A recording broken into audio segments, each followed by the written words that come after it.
According to the cloud. We're good to go. All right.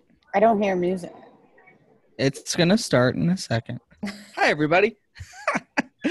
This is our new intro that I'm about to play. So get ready to dance. It's Wednesday at 5 p.m. Eastern, so you know what that means. It's time for another episode of #Event Icons, presented by Endless Events, the show where you get to ask the icons of the events industry anything. Use the question panel on the webinar to submit your questions. Or you can hop on Twitter. Submit your questions with #Event Icons. We'll be answering your questions live during the entire show. Before we get started, the more people we have watching, the better conversation we can have. So please help share #Event Icons on Twitter and Facebook. Just tell your friends to watch at www.event-icons.com. Now, without any further delay, this is #Event Icons. Hello, everyone, and welcome to this edition of #Event Icons. I'm your host, Audrey Gallion, and today I'm joined by Alex Plaxon, who is the founder and president of Little Bird Told Media, who's usually behind the scenes doing our social media for #Event Icons. So we brought Alex out today to co-host this session. So thanks for joining us, Alex. I'm happy to be here, so I don't have to tweet. So today we're going to be talking about getting out of Excel, understanding why it's so important to try to get out of the Excel ways. So I want to introduce our iconic guests for this week. First, we have Keith Johnston. Keith is the editor of Planner Wire, which is designed to help folks understand and develop technology strategies. And he provides clients with the logistics, the strategy, tech knowledge to produce that modern event. So welcome, Keith. Happy to have you here. Good to be here. Second up, we have Dalia El-Ghazar, who defines herself as a SUP planner with that OMG attitude about tech and practical solutions, with more than a decade of experience in the meetings industry. Dalia has held roles on the planner side as well as the supplier side. And I also heard that you are the knowledge of all things tech and all apps. So we're really happy to have you here. And last but not least, we have Tess Vismail, who is the Chief Event Executioner for iSocial Execution, Inc., Tech Evangelist for Dahlia Plus, and also a SUP planner. She serves as a speaker at industry events and holds the title of Senior Event Lead at the Atlanta Botanical Garden, and is also here with us today from Barcelona. So thanks, Tess. What a team. What a team. What a dream team. So we're obviously talking about Excel, but we want to get to know you all each first, why you're here, what got you into the event industry, and why do you like to talk about Excel? So Keith, I want to start with you. What got you into the event industry and why are you on this episode? A woman. Actually, as it starts. I met my wife. She was in the events industry, and I was actually a nightclub manager. And the two schedules don't go hand in hand. So that actually brought me into the events industry. I went to work for the National Restaurant Association, and now here we are 20 years later. And to time that all into Excel is Excel's been around that long. So it's time to find new tools. That's very fair. Talia, what about you? I started out in the hospitality and travel world, and basically anybody that wanted to get an event done, they would just like give it to me. It would fall in my lap. And I started just planning stuff, and it was a hit or miss, lots of trial and errors. But, you know, once you get into event planning, you can't get out. So it's one of those worlds. It's very, very true. It's very addicting, and you just want more of it. And the reason why I am on this episode of Event Icons about ditching Excel is I like to push people out of their comfort zone. And I think Excel has successfully created a comfort zone that people have to question, okay, what is the next step for me out of my comfort zone? So we want to push the borders a bit. So this is the dream team, I think, that can do that for sure. Yeah, that's great. And that's the entire reason why I do events, is getting out of my comfort zone and helping people do the same. So I love that. Tess, what about you? What's your story? Oh, wow. It's pretty long and boring, but I started from the standpoint of event production, running the, if you will, the back of the house for hair shows as well as fashion shows. Worked with Macy's Special Events for a number of years. And that was kind of my approach to events, is the end game in mind, and working from a production standpoint and making sure that everything kind of runs smoothly where the rubber meet the road. Hence, I love execution and day of, and kind of work from that perspective. I've worked in nonprofit, corporate, worked for the Botanical Garden, I've managed a venue before. So I kind of think of myself as a good 360 view on the events industry, kind of what things work and don't. But even within the production mindset, my mind goes on streamlining processes automatically. Like, how can we automate systems? How can we communicate better? How can we do things differently?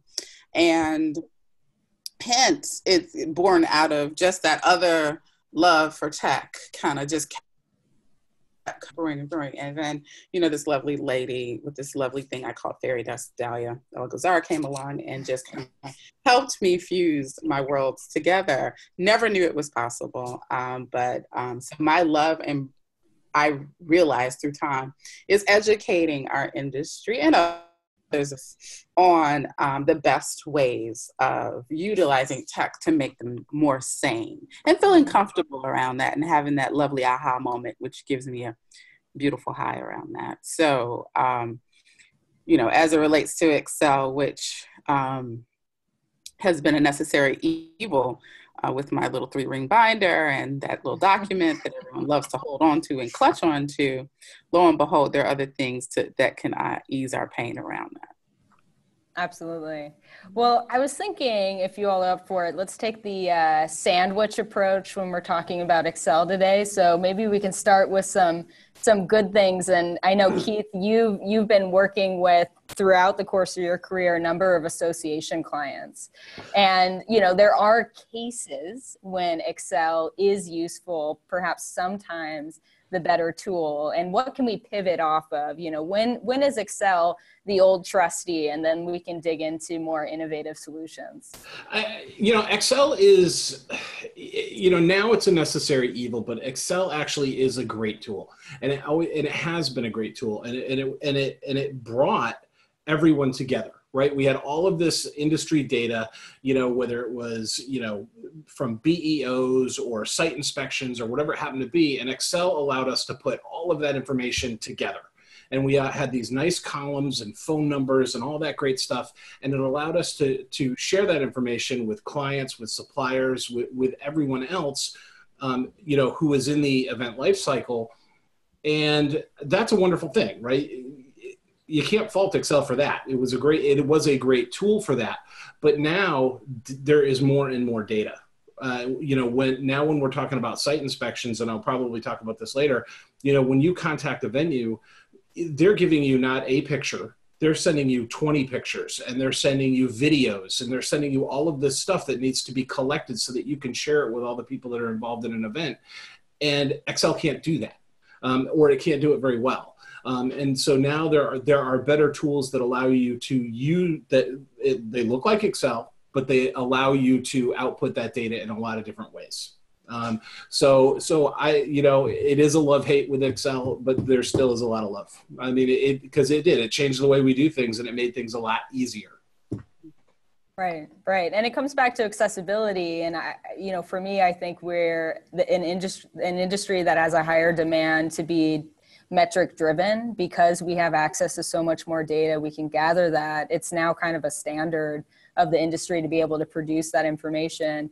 And Dahlia, I know that at least it's been told to me that you're really one of the most influential people in sharing about apps, and when new apps are coming out and why to use them, and just experimenting right away.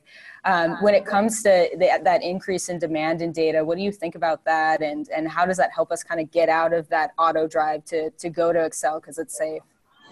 So So there is a love and hate relationship with Excel. So this is not going to be a hate on Microsoft or anything of the sort, because what it has made us think about, and then this is where we step into all these technologies that you see bubbling up and doing it really well, is basically they wanted Excel on steroids for busy event professionals. Because what is happening is you need to be creating more a collaborative space, workspace, when you are organizing logistics or breakout rooms or speakers, or even brainstorming for events, or even for internal projects, for internal teams. So the whole idea of trying to switch between a static Excel sheet, the cells versions 1 through 250, and then someone else is working on version 10, for example. It's happened. And, but basically what we want to have event profs think of is try to create that collaborative workspace where you are able to store and maintain and access the data and have it be at your fingertips at all times. We've come to a point where events don't happen in one's head, even though there's a lot of people that still do that. They think of the whole idea, organize it, but it's all up here, or it's in 65 subfolders in their inbox, and you are not truly sharing all that data that needs to be shared. And so what happens is you get crippled, because when you start talking about accessibility of the data, it's scattered. And when you start talking about, well, let's look at data and analyze it, that's another word, then everybody falls apart and turns to a bar, and then we're good for a little bit. But so what we're trying to do is we're trying to push people to open their eyes, and it's really not only the technology solutions that will come into play, it's truly creating new habits and new workflows of how you are managing your event and your data and all your collaborators that you're working with on a specific project or planning something. Does that make sense? Kind of? Yeah, absolutely. We're changing up the way that we're getting our work done. And I think that's, when we think about tech, oftentimes we think of it simply as just a tool to get from A to B, as opposed to completely changing our flow. So absolutely. Yeah. And for you, Tess, I know that, in your experience, you've been in pretty much every position, it sounds like, in handling events. And that, I think that gives you a really unique lens and the best way to utilize tech. What do you think would be tech that is really the most critical to use, or, that kind of best entry point for folks who are getting started to think, okay, I want to be a little bit more innovative. What can they use to kind of dip their toes? You mean specific platforms or types of platforms? So I can get specific and talk about brands, or did you want me to talk about what types of things? Let's start with types of platforms. Yeah. I think the key is, in current day, you cannot be working in a platform today that does not collaborate, period.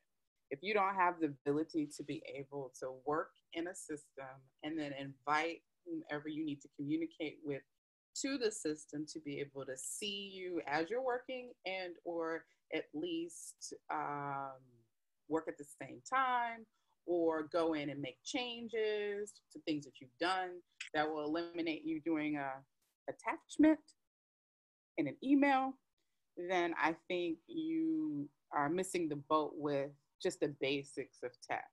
Because just about every tool out there now that's progressive is going to let you collaborate. And that is kind of, in my mind, the way an entry point into tech lays. Because if we're working in teams that are across the country, or you're working, even if you're in the same office and you have a hierarchy of approval levels or different things like that, any changes that are done, I don't need to go down to a fifth level thread to an attachment to get the old one, open it up, make that changes, save it somewhere, we don't even know where, and then send it back out to those people. No, we need to be in that doc of some sort and be able to, or that tool, I should say, of some sort, and be able to collaborate there. So I think that that is the basis, and that should be what people look for when they're looking for tools that'll help better communicate and move projects and or entities forward. So that's one of the basic elements. So Tess, I have a follow-up question for that. Is there a world in the future, sometime soon, potentially, where Excel introduces a collaborative element in an update, and then all of a sudden Excel becomes relevant? Or are there other things that make these other platforms so much more far advanced for an event organizer? No, I think that's, I think you're right on target with that. I think that, well, number one, let's go back to the basis of Microsoft, and we know that in life, history usually dictates the future in a sense, right? So historically, Microsoft goes in and tinkers and makes changes constantly to some of their platforms, right? We see that all the time. So we're going to say that they are becoming progressive and trying to retool. And they don't think that they're the only person on the block now, because in the last few years or so, they have markedly pushed themselves forward from an innovation standpoint where they might have been, quote unquote, stagnant for a period of time. So they're going to be looking at trends out there. And I do think that there are tools. I mean, currently now you have 365, where it is collaborative, where people can go in and collaborate on that particular doc currently. You know, does it have all of the bells and whistles and things that we like and love to see in other tools? Maybe not, but that doesn't mean it's not going to shift and change. I mean, with the things that they've done in other products that they've bought and owned, I see a trend in them bringing some of those elements into their, what I call their base, which is Office suite.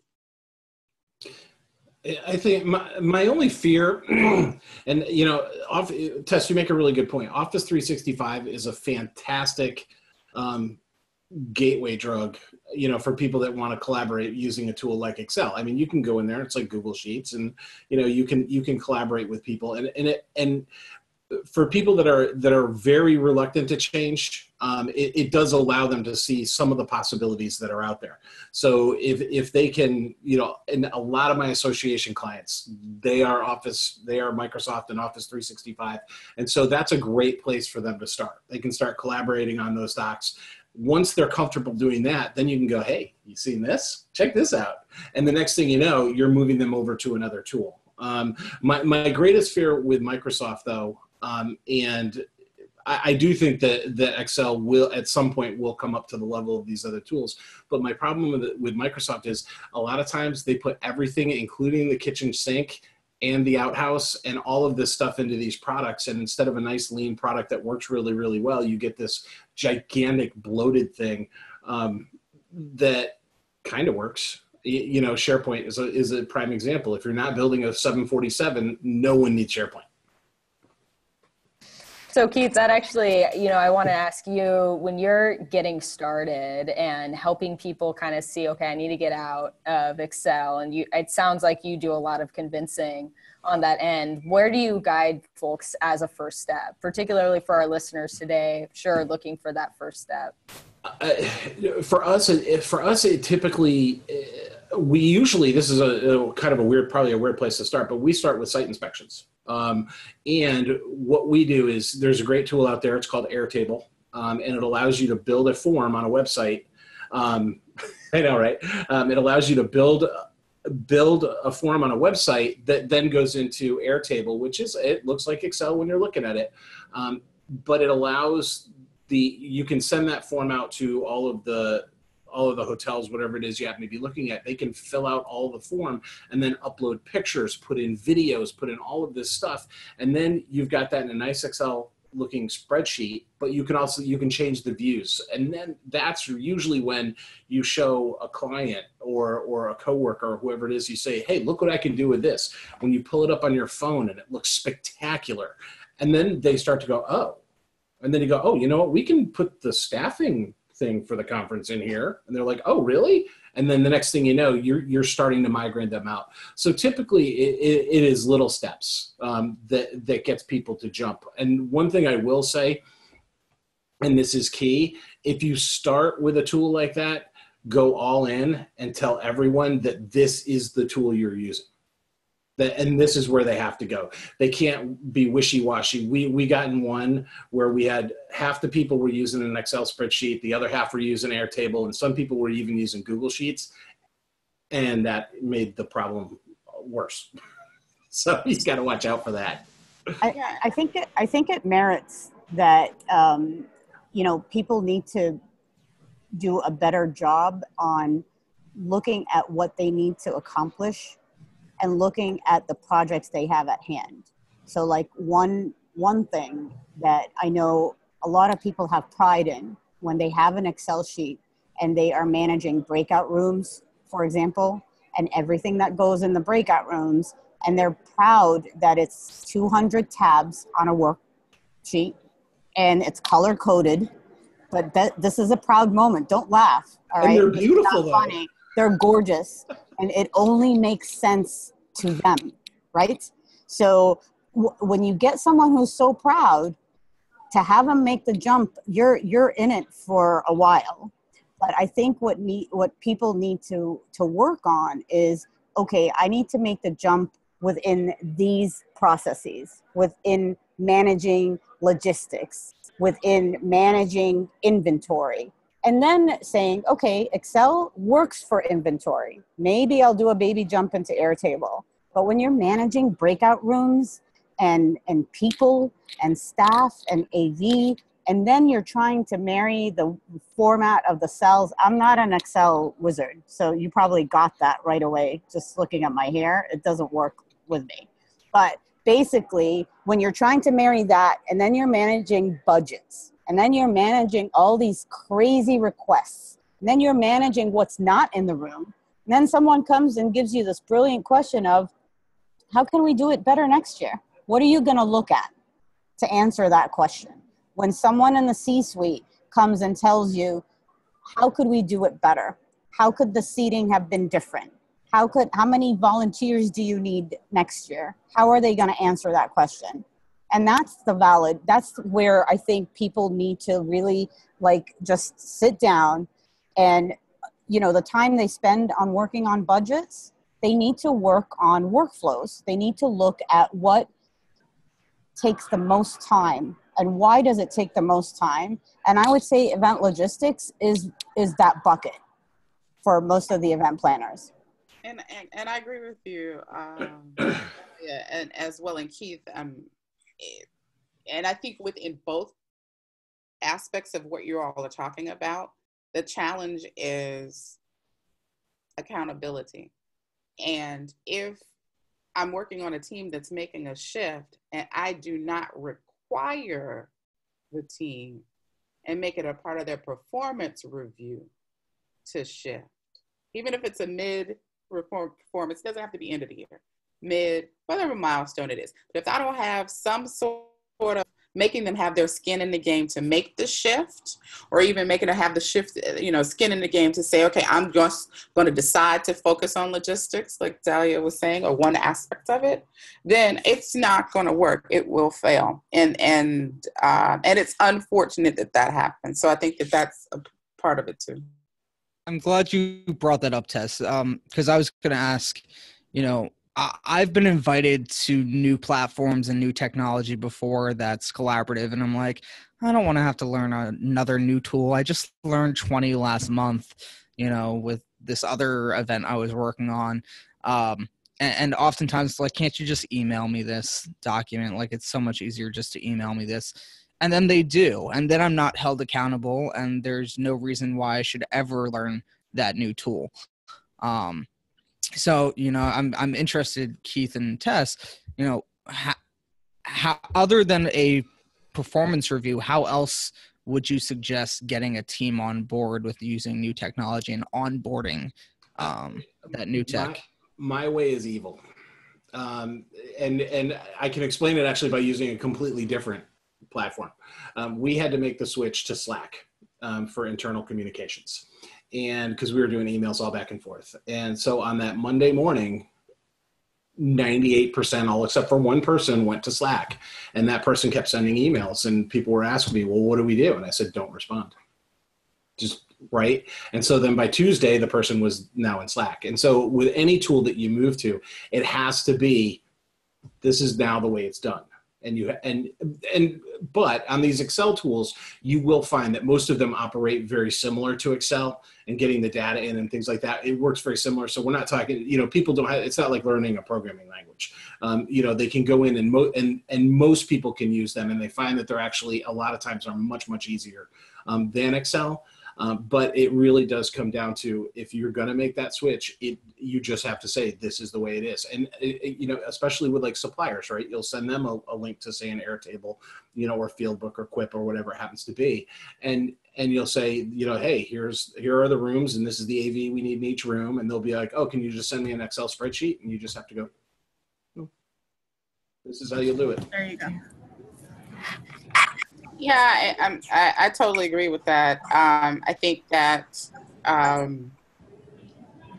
tough love is the best love most times. And make it even if you're working in a different type of environment than Kevin's speaking of, make it hit where it hurts them the most. You're not going to get a check if you're a contractor if you don't shift. You're not going to get X, Y, and Z if you don't. Just so whatever moves them and motivates them, but you have to do it, because you can't, as was mentioned earlier, you can't stay in the cocoon of comfort all the time, right? You got to make it uncomfortable, and only uncomfortability breeds change and evolution and innovation. It's not going to happen. Yeah, going back to what Dahlia said earlier about doing breakout rooms and such, and I still actually deal with those spreadsheets that people build. I was just going to call in. When you finally get someone to move into a tool, and again, I go back to Airtable because it's the one I use the most. But when you can link, when you can have your speakers fill out one form and upload their headshot and all that stuff, and it goes right into this sheet, and then it automatically links to the sessions. So now that you can just click on a session and see all the speakers. And I mean, people really do. It opens their eyes to, especially those people that build the beautiful spreadsheets, when they get it and it clicks, it's a flipping thing to behold, man. Because all of a sudden now they see the power in it, and then they're the champion of it. And they're going through that. You got to use this thing. It's fantastic. So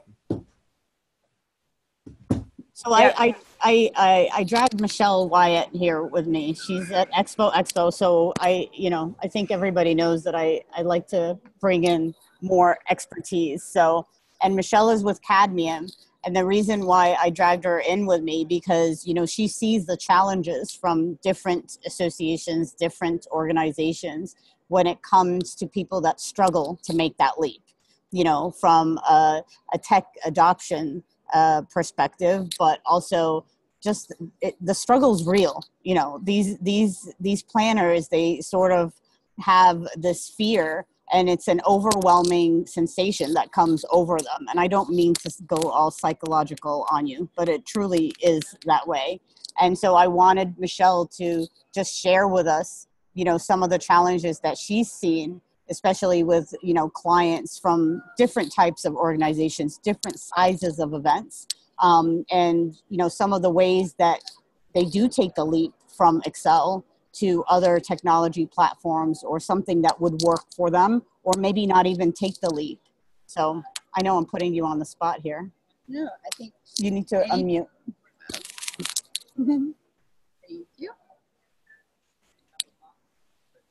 So I think anytime you're asking someone to implement new technology, they have to see a clear benefit, and it has to be immediate, and it has to be time savings as well as money. I'm always telling people it's either time or money, people, and hopefully it's both. So from, learning a new technology, that's always a hurdle. But if you can prove that you can save them money, either by reducing the last minute fees that they're charged by their venue for, last minute catering, last minute AV requests, change in signage all of a sudden, or anything like that. If you can make it clearer to the people who are paying for it. So yes, a lot of times the organizer is definitely paying for it, but a lot of times they may have subcommittees that are paying for special meetings, or they may have sponsors and the sponsors picking up the bill for some of the events, and to be able to clearly itemize an estimate of what the meeting will entail and what it will include, and being able to split the costs appropriately, maybe across multiple organizations or co-sponsoring something.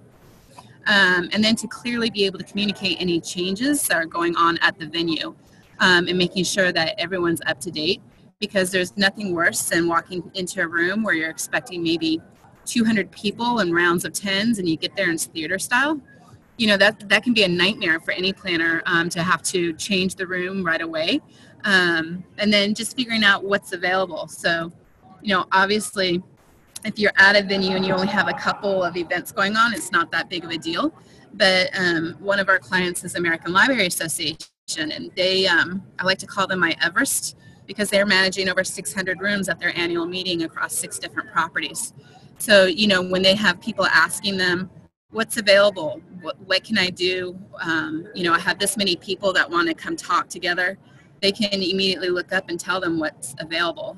I would say that would be very challenging to do in a spreadsheet like format when you have that many rooms and that much content. But I don't think it's just isolated to the big events. I think it's really can affect any size event. It's just a matter of you know, where are their pain points, and if they have a lot of last minute changes, that bill's going to add up really quickly, and it's going to overwhelm them in some way, again, either with time or money. Yeah, and Michelle, I think, you know, I think everyone on the podcast today knows who cadmium is, but for some of our listeners, it may be useful to share, you know, the origin story of cadmium. You know, becoming an integrated solution, I think, is directly related to our conversation today. Can you talk a little bit about that? So to be honest, I just had some technical difficulties. Do you mind repeating the question? I'm sorry. Oh, no problem. So I was just saying that some folks on the podcast today may not know who cadmium is. And I think it's really, you know, the integrated solution that you've developed with this company is so great for our conversation today. So I was wondering if you can share a bit about your story. Sure. So I like to say that we collect, manage, and distribute the content for events and conferences. So we work specifically with B2B events, where there's a lot of educational content, either coming from the exhibitors or from the speakers. And we collect it and manage it in such a way that it makes it seamless for the event planner to publish it for the attendees, and for them to get the information out of it. So we specialize in the complicated. You know, the more complicated, the better fit we are for you, just because, again, there has to be a clear-cut reason why you are implementing technology. Why implement technology if Excel and email is working for you? You know, so typically we work with events that have at least 40 speakers. Obviously we can do more, less, but typically the pain becomes insurmountable once they've hit the 40 mark. And then on the exhibit side, normally once you get 30 to 40 exhibitors, that's when their pain point pretty much sets in as well, where they realize they need tools to manage all the information that they're trying to collect from everybody. So I like to tell people that we help manage their naughty and nice list. So if people are delinquent in sending in their content, we know who they are, and we can send friendly or not so friendly reminders to them, depending on who the client is and what they're trying to achieve. So thank you for asking. So cadmium, it's no secret we've been working on a logistics module specifically to help with this, because we still see it as a major pain point with a lot of different people out there. Again, the bigger the event, the more painful it is for people. But it's not just the meeting planners that are affected by this. It's also the venues. A lot of times the venues, from a catering perspective, from a room allocation perspective, they want to know what's going on. They need to know which events are going on. You're looking at your general contractors affected, you know, your AV teams affected. Everyone wants a successful event. And the only way to do that is with clear and accurate communication. And sometimes, especially when there's close to the event, and there's a lot of last minute changes coming in, that can be really expensive. I mean, if the AV company doesn't expect a piece of equipment that you need, they haven't put it on their truck and it's not at your venue, and what are you going to do at that point? So the problems can become really big and really expensive if they're not addressed ahead of time.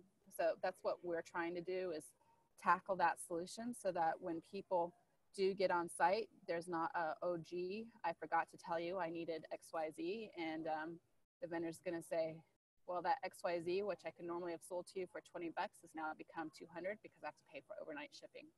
So, you know, it's that type of thing that we're trying to solve. Has anybody Awesome. gone through that? Keys? Yeah, Yes. never. Showed up in a room and all of a sudden, you know, you thought it was there and it wasn't there. Well, and I'll go to something Michelle said earlier, you know, when you show up at that room and it's not set the way that you thought it was going to be, you know, that is the beauty of moving to, you know, a tool. And regardless of the size, whether it's a cabinet CD or whatever it happens to be, they all talk now, right? Your Excel spreadsheet doesn't talk to other things. You know, I can make a change in whatever it is. And you know, there's a bunch of platforms out there. You make a change here and it's changed over here. And now it's changed over here. And it's so there's not that stress of, oh, did we have, well, we did the Excel spreadsheet. Did we update the Word doc? And did that get in the program? And did, you know, all of those different things where now it's change it once and it's done, and don't worry about it because, you know, it is done. So I know we've talked a lot about beforehand and the production of the show and things like that, but I've used Cadmium and some of these other tools, and one of the benefits that I see is the reporting features. You know, being able to look back post show and see how things went as well. So I'm curious, you know, in the last few minutes before we kind of get towards the end of the show, you know, what's the benefit as far as reporting and showing kind of ROI to those stakeholders and things like that these tools offer that Excel does not? Tess, we haven't heard from you in a bit. How about you? Oh, wow. Kick this one off. Okay, so we want to know, what tools does everybody else offer that our lovely little Excel does not? Is that the essence of it? Well, like, what's the benefit of like the reporting features and things like that you know, Excel doesn't offer?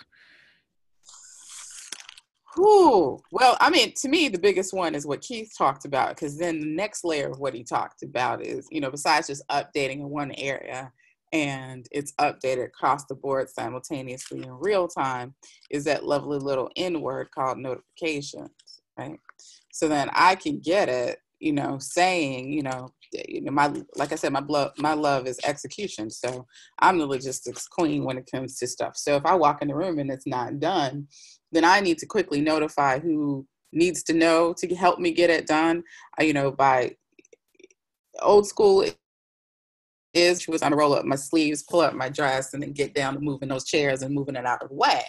Great, that's wonderful, right? But still, there's still certain other aspects to that. So even if I do move it, other people need to know that it was moved. Other people might need to bring other things to help make that happen. So I think notifications is key. I also think that approval process is key. I think people need to understand that seeing version numbers or when things were changed or who changed them is very key when it comes to psychologically dealing with teams that kind of work like this versus like this. And I think that being able to get it in any platform. I like iPads. You know what? You might like your cell phone. You might like your laptop you want to, I don't know why I carry around with you in the middle of the day. You know what? If you felt like printing it out and you're just a paper girl, then print it and throw it in that 3-ring binder that it doesn't. Put it in that binder. Put it in that binder. Anyway, you still have the opportunity to do it. And you then, on top of that, you know what? The AV team can look at it like they might run a show, you know, through cues and everything that they need, right, by cells. But then I, as a planner, I like it in a Word format. So I just want it like this. So I think it's the favorite, my favorite word, everyone knows that, is nimble. So it needs to be nimble. So it needs to be based on how you want to see the data, which is, the crux of life now is I need content and I need information and quote unquote data the way I want to have it and the way I need to have it to keep myself sane. So I think those are the essence. And I'm trying to stay big box of things instead of kind of this system has this system has that. So I think those are the overall keys. Yeah, well, and with the reporting, just like Tess said, people want it how they want it. And I think at the beginning, you have to figure out what it is you want at the end. So before you jump into anything, you say, okay, when this is done, these are the things we've never been able to do before. We want to know, we want to be able to say, how much money was spent on this and what was done on this and how many people attended this session. And if you can figure that out before you ever start, it'll help you choose the right tool. Because, when it comes to this, there's 1,000,001 different tools. It'll help you find the right one. But then at the end, with any of these tools, you'll be able to pull that data that you want, right? How many people were in each session? Boop. And like Tess said, it'll be on your phone, it'll be on your iPad, or it'll be on your computer, it'll be wherever you want it to be. And then when you send it to that person who sits way up in that office, up in the corner, they can get it the way they want. So if it happens if they want it printed out and put on their desk, you can do that. Yeah, and I think what you brought up, Keith, immediately made me think about, folks who have been planning for a long time and they expect to report the same kind of list of, say, 5 metrics after every single event and use that as their success tool. But you see that those conferences are probably going to stay mostly the same, except maybe the keynote turned from 30 minutes to 15 minutes and we're doing TED Talk style or something, but when it comes to reporting success metrics, it just stays kind of stagnant. And I'm wondering, you don't know what you don't know. If we want to convince these people to adopt new ways of gathering these metrics, what's a good place to start? And Dali, I want to hear from you, as someone who's explored this space so much and actively, for folks who are just getting started to look at kind of the menu that's out there, where would you suggest getting started? Well, I would suggest by looking at their Excel sheet and seeing the data that they want, first and foremost, but also taking almost a litmus test internally, especially with the C-suite or especially with other stakeholders and collaborators, on what data points, what metrics do they want to see. Like, to piggyback on what Keith, was talking about, so that someone is, that wants it printed out, they can have it printed out. Or if they want their dashboard to show specific metrics, so be it, type of thing. But they should start out with the end picture. What data, what analytics do I need to tackle? What are the obvious questions that I keep getting in my inbox and on the show floor over and over again? And those are the type of data points that they should look at. And then they should look at workflows that they want to see in place.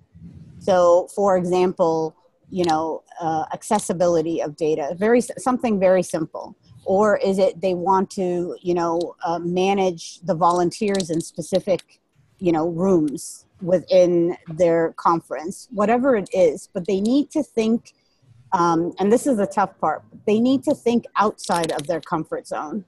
And a lot of times they're not able to. So if that's the case, then they need to step out of their own way and have someone come and evaluate their workflows for them. And I know that it sounds, it could sound harsh. And then some people might say, well, I don't want to hire a consultant. What it is they need to hire someone that can come in with a fresh eyes, basically, and actually share with them other success stories of similar events, similar organizations, because that's the only way they will be able to catapult outside of their comfort zone. Some competitive benchmarking. Yeah. Yeah, that's great. That's great. Well, I'm cognizant that we have about 15 minutes left, and we want to make sure that all of us have time to lend our best recommendations for our listeners today. And all of us, I'm sure, have go-to cool resources, maybe favorite apps right now, books, tools that you would want to share. And you're welcome to pick more than one. Usually ends up being a lengthy list, and it doesn't have to be event related, I should say, too.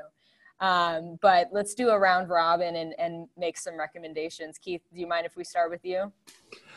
No, and I do have two cool ones. A lot of event planners, meeting planners, forget that we are in a creative industry. They forget that it's more than just lining chairs up and having people sit down and sending out. It is creative.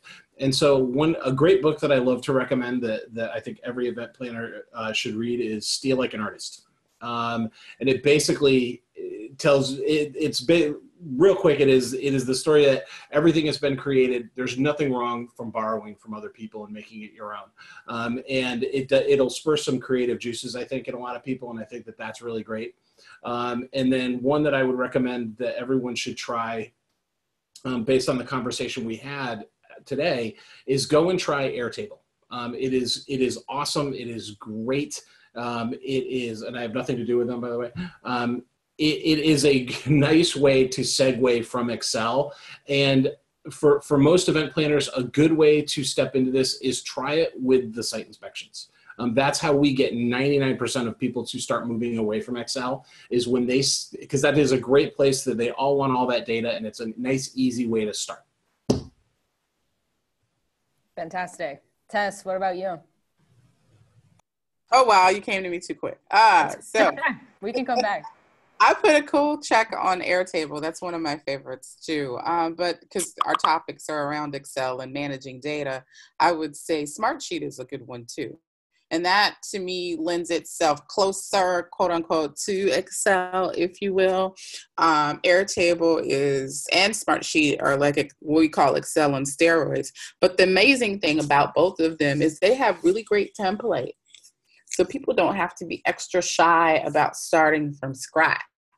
So even if they assign one or two people on the team during a team meeting to say, all right, go look at the products, pull up a couple, look through the library of templates. Let's see what we can do with this. And then kind of play around with it. Because I don't think that people do enough interacting in those team meetings they could institute, instead of trying to institute something from a solo perspective and saying, hey team, this is what we're going to do, but really sitting down in that group environment so they're kind of sharing the stress, sharing the frustration, and say, let's do this. But there's so many other things that I love, and I just kind of wanted to stay on topic too, from the Excel perspective, is how you want to approach the transition to something is key. Because if you have people who are at various levels, or however they feel and where their entry point into their comfortability on tech, it's going to be challenging to make that shift. So we want to be clear about what I like to write on paper, touch and feel paper. I love right brain stuff. I like pie in the sky one, colors and pictures and all that. Oh, just giving the bottom line data. Right? And if you have all those people who are in the pot and need that, then you want to really, truly get a product that can speak to that. So allowing people to voice their opinions when you try to institute it. So hopefully that helps. That's perfect. Thanks, Tess. Michelle, mind if I put you on the spot next? Oh yeah, there you go. So there's a lot of free tools out there, obviously from Google and other things that I think we're still not, as a events team, taking advantage of. Like, for example, I'm probably going to mess up the Google name for it, but there's a Google telephone system, essentially, where you can, for example, if you're in a breakout room and you're having technical problems, you can put a number on a tent card for the speaker to be able to contact someone immediately on the AV team and give them a Google number that will reroute to everybody so that they're not just dialing one person. And then they can probably eliminate having a man tech or a female tech, but you get my point. That expense of having that person permanently in that room, you could afford to have floaters covering 4 or 5 rooms, so that if there should be a problem, the speaker is comfortable in calling that number, and then any of the floaters could potentially respond. So I think there's a lot of tools out there that are free, that the event technology team isn't really taking advantage of, or the event producers aren't taking advantage of as much as we would like to think.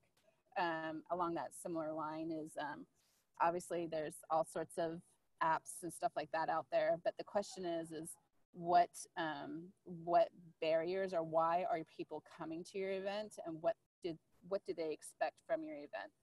So if you're obviously focused a lot on the educational value of your event, then you're going to want to provide them with something that really delivers the education.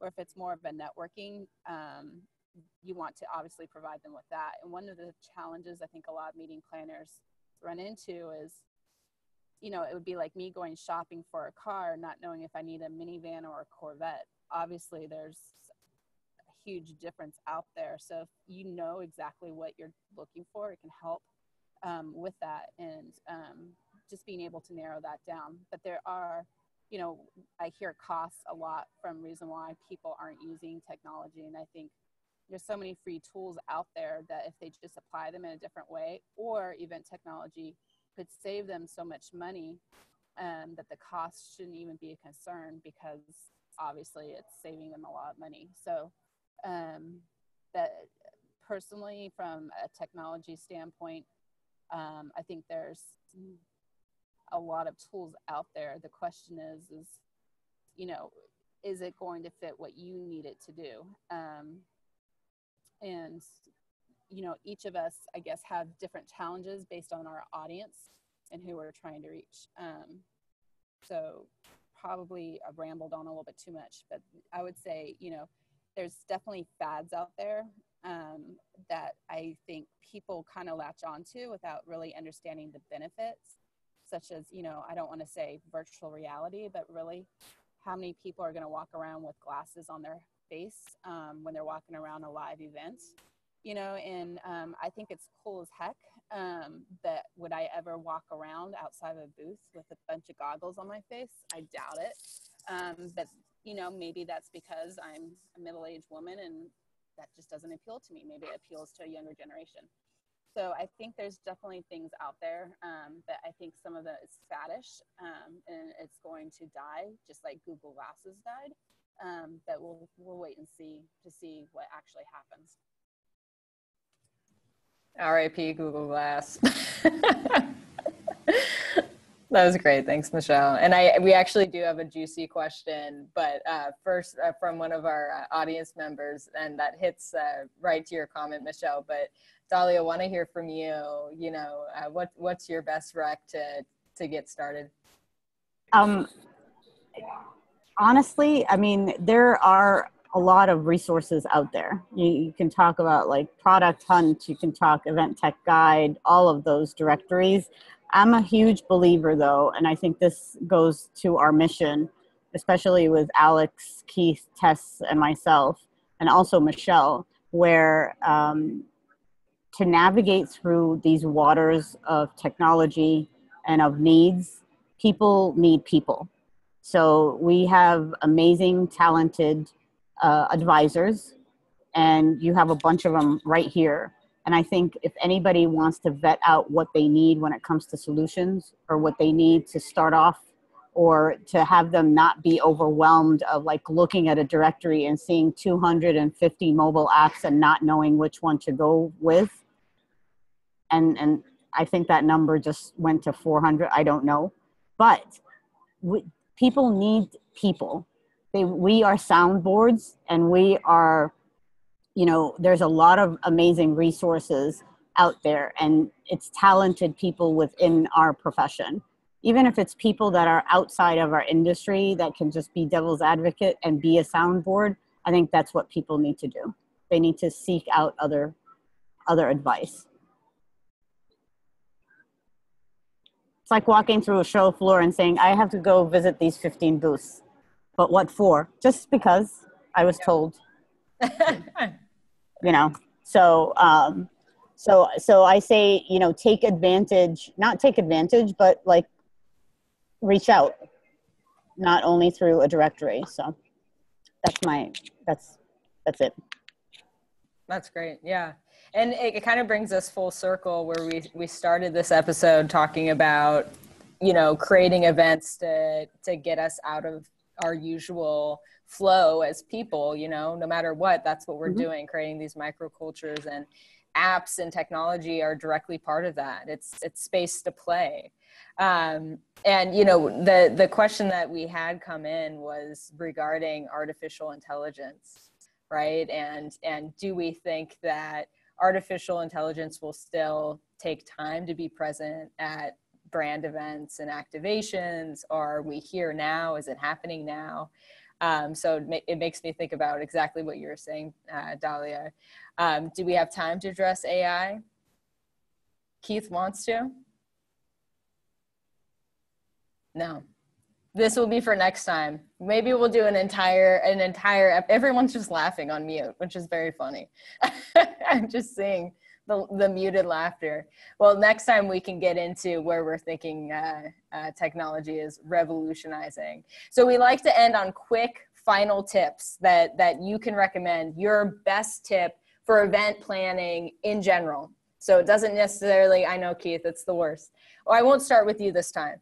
But, you know, I would say just your number one tip. I'm happy to start. You know, for me, it's all about getting outside. I really core to what we're talking about today, making sure that every event that I do, and what I do professionally is workshops for corporations. So anything that stretches me and the attendees out of their comfort zone just a little bit, and checking that off every single time. That's what keeps me doing what I'm doing. So Tess, can I start with you? Top recommendation. Oh my gosh, there's so many. So my top recommendation is talk to people and understand from the seat that they're in, their lens. If you don't understand and know the lens that they're in, then you cannot deliver a program for an attendee the way they want it. You cannot move a team forward based on their particular needs, because they're going to approach it totally different. And basically poll people. Ask them what they want, need, and deliver on that. Michelle, what about you? Top rec.